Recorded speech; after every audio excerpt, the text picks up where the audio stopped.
Hi Mini Masters, this is the second craft for the book Line That Wiggle. So once you've practiced some of your lines, you've got squiggly lines, straight lines, dotted lines, curlicues, all different kinds of line. We're going to paint with and making different lines. We're going to paint with a line, but my line this time is a piece of string. So we're going to be painting with string. So you need a heavy piece of paper. It could be white cardstock or black, anything that's fairly heavy.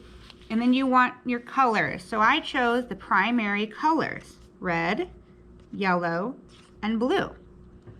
Now you want to make sure that it's tempera paint or poster paint, some kind of paint that will wash off easily.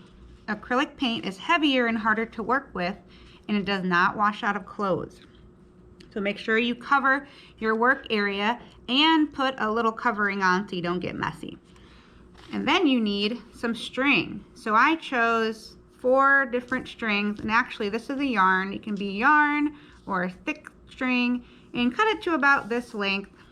It doesn't need to be super long, doesn't need to be super short, just something that we can wrap around and kind of make funny wiggles with. So it's almost like painting with a worm.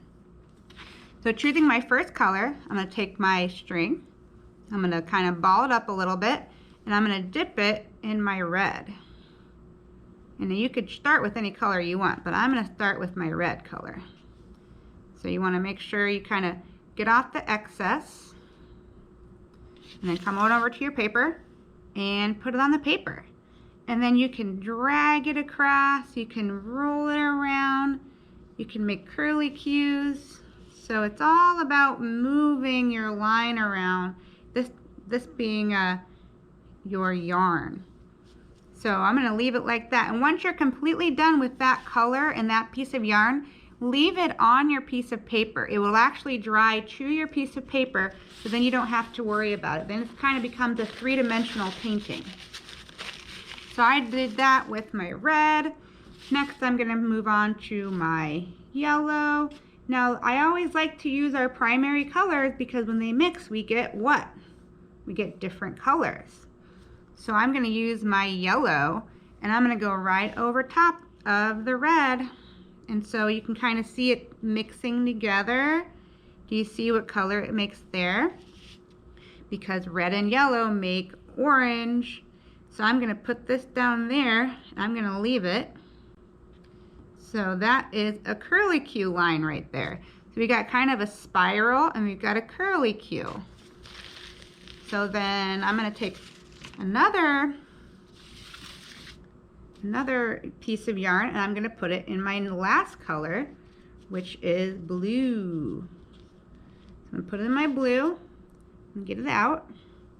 And I'm going to put this blue up here, and we're going to drag it, and we're going to go all over our paper. It's okay if you kind of go across the other pieces of yarn too. That's totally okay. We want to get our colors mixing here, and we want to just kind of play with the yarn a little bit.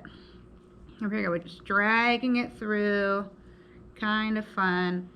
Woo! You can see all the colors as they mix together. There is some yellow and blue make green. You've got all the different colors mixing together. And so what I'm going to do with this one is I'm going to fold it in half and leave it like that.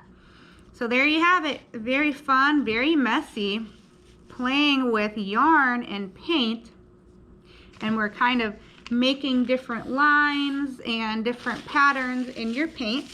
And once you're done with those colors, you just leave it right on your page, and it will dry to it, and it'll makes kind of a 3-dimensional painting. So there you go, guys. Enjoy.